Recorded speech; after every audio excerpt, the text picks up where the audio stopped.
Quick, take a bunch of antioxidants. The inflammation is killing us. Just kidding. As usual, marketers have made it seem much easier than it actually is. Let's dive into what inflammation really is next.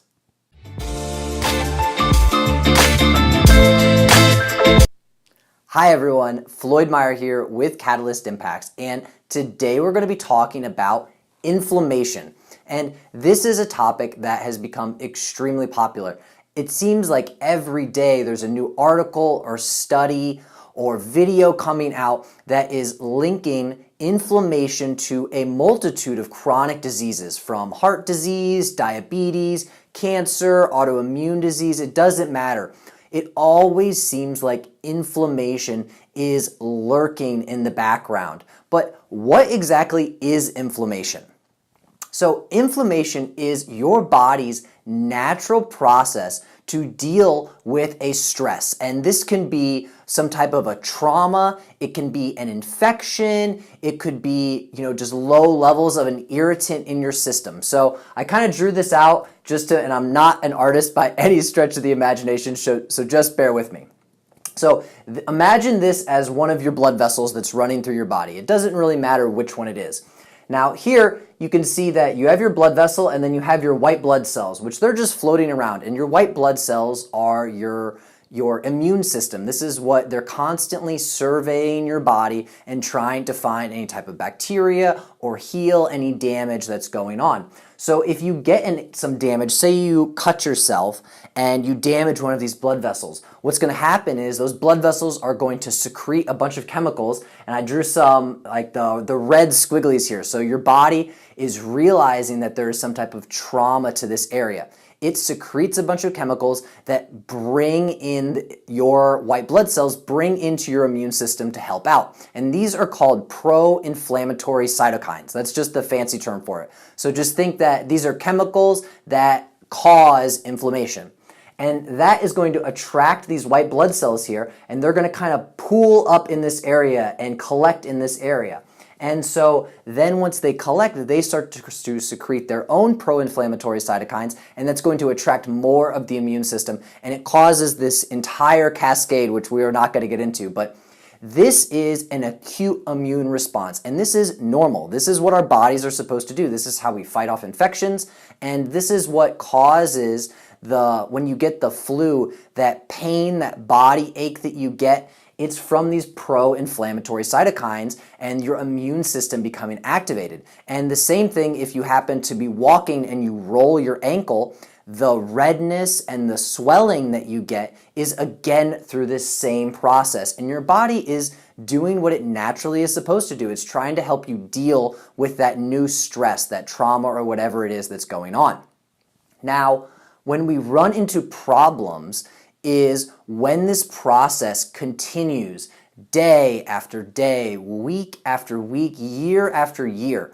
Eventually what happens is that these pro-inflammatory cytokines and this reaction it's going to cause tissue breakdown, because that's what your immune system is trying to do. It's trying to break down either the bacteria or the viruses, or if you damage yourself, it's trying to clear away those damaged cells. And again, acutely, that's okay. But when this continues to happen and you get into what's called chronic inflammation, it is eventually that damage that the immune system itself is causing is going to outpace your body's natural repair mechanisms. So you're going to be causing more damage than you're able to repair. And that's when we really start to see problems. You start to see tissue breakdown, and this is really what can lead to these chronic diseases that we see eventually this turn into. So this chronic inflammation can be caused by a variety of different things. So some of the causes of chronic inflammation could be some type of chronic infection. So if you have a bacterial infection, if you have a virus, think things like hepatitis C or something like that, that kind of lay dormant and they stay in your body for very long periods of time. This is going to be continually activating this immune response and can lead to a chronic inflammation. Another cause could be an irritant.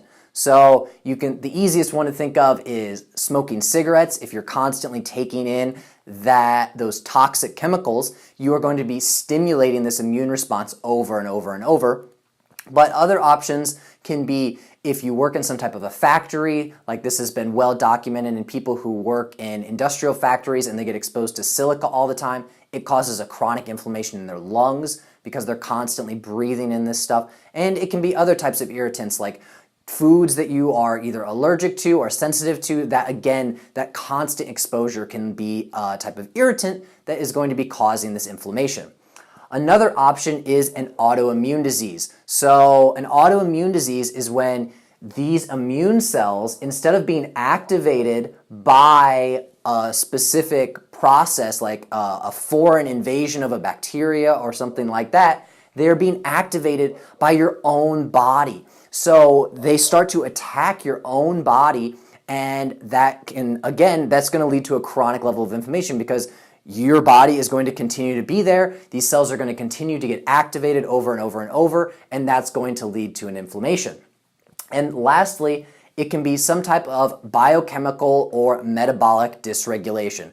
And this could be problems with your metabolism. This could be things like if you think of obesity. This could be some type of, if you were deficient in some type of micronutrient, if you had like scurvy or something like that, that would be obviously the more extreme, but even lower levels of having deficiencies in certain vitamins and minerals could again lead to a chronic inflammation. And so those are some specific causes, but what you guys really are going to be thinking about are going to be what are your specific risk factors. And these are going to be things that you really do have a lot of control over. So things like obesity obviously is going to be a huge factor in your risk of having chronic inflammation. If you are at a healthy body weight, the chances of having chronic inflammation are much, much lower. It's not that you can't have it. Obviously, if you have one of these specific problems, it could still happen, but you're ruling out the biochemical and metabolic dysregulation. You're much more likely to have good biochemistry if you are maintaining a healthy weight. Obviously, increased age is going to be a factor as well. The older you get, the more likely it is that you are going to have low levels of inflammation chronically throughout your life. And so another option is poor diet. So if you eat a diet that is high in refined carbohydrates, it's high in trans fats, these are going to cause inflammation in your digestive tract. And I'm going to be talking about that much more in the next video. Smoking, again, can be a cause. Poor sleep. So when you sleep, that's when your body is actually able to repair itself, and it's when you break down some of the stress hormones, which is number 6, having high stress. The breakdown of those stress hormones happens at night when you're asleep. So if you aren't getting poor sleep, or if you are getting poor sleep, it's going to increase this biochemical dysregulation. It's going to increase your stress levels. It's going to make you more likely to be obese. It's actually going to age you faster. So even though your chronological age will stay the same, your biological age, how old your cells are, will actually accelerate. And again, this will make it more likely that you'll have this chronic level of inflammation. So as you can see, there are a lot of factors that play into how inflamed your body actually is.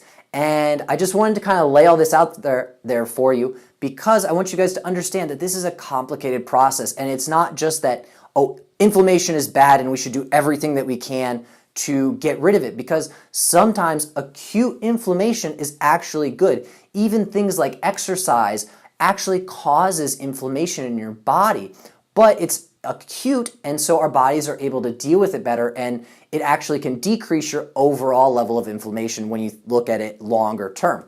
So I just wanted to put this all out there for you. Next week, I'm going to dive into some specific things that you can do to lower your overall levels of inflammation. And I think you're going to find that really, really beneficial. So make sure that you guys have subscribed to my channel. If you haven't already, click that button down below and share this. If you know someone that's dealing with chronic inflammation, share this with them so they can understand what's going on. And then next week, they will know some different tips that they can do, some different tactics and strategies that they can take so that they can lower their overall levels of inflammation.